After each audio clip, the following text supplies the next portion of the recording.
Hi guys, আমি রিনেত বলছি। আমি ভালো আছি, তোমরা সবাই ভালো আছো তো? এটা আমার প্রথম ব্লগ ভিডিও। আগে দেখবা, ভালো লাগলে লাইক, কমেন্ট, শেয়ার এবং সর্বশেষে চ্যানেলটি সাবস্ক্রাইব করবা। বরিশাল দবদবিয়া ব্রিজের টোল ভাড়া দিচ্ছি। কীর্তনখোলা নদীর বুক চিরে দবদবিয়া সেতু। চলো এবার দেখে আসি দবদবিয়া সেতুর সৌন্দর্য।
দেখতে দেখতে আমরা চলে এলাম নদীর এপারে।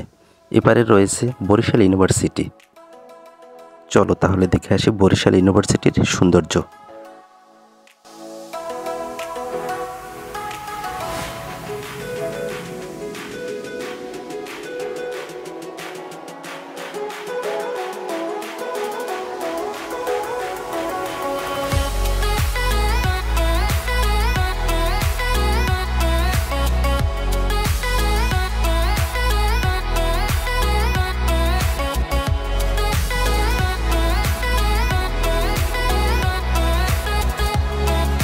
চলে এলাম বরিশাল ইউনিভার্সিটি।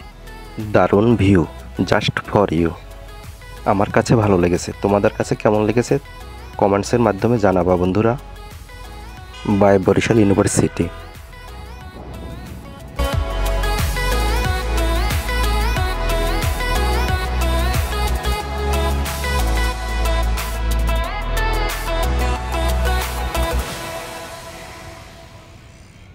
এখন আমাদের গন্তব্যস্থান নলছিটির কুমারখালী, ঝালকাঠি জেলার নলছিটি থানা। মাহফুজ খান একজন বড় ব্যবসায়ী, আর ছেলের ইচ্ছা পূরণ করার জন্য MV M খান 7 লঞ্চ তৈরি করেন। সেই লঞ্চটি এখন ঘাটে বাঁধা আছে। সেই লঞ্চটি আমি তোমাদেরকে দেখাবো।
দাদা ভাই, আমি জিজ্ঞেস করতেছি যে এই যে মাহফুজ স্যারের যে এত বড় একটা লঞ্চ তৈরি করলো বরিশালে, এই আপনার অনুভূতিটা কেমন লাগছে আপনার?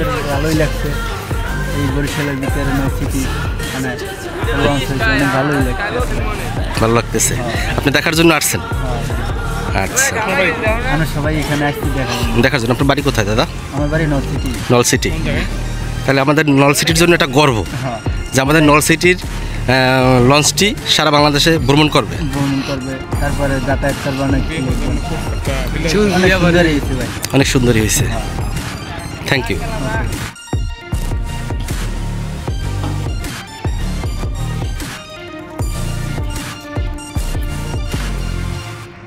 হ্যালো গাইডস, আমরা আছি এখন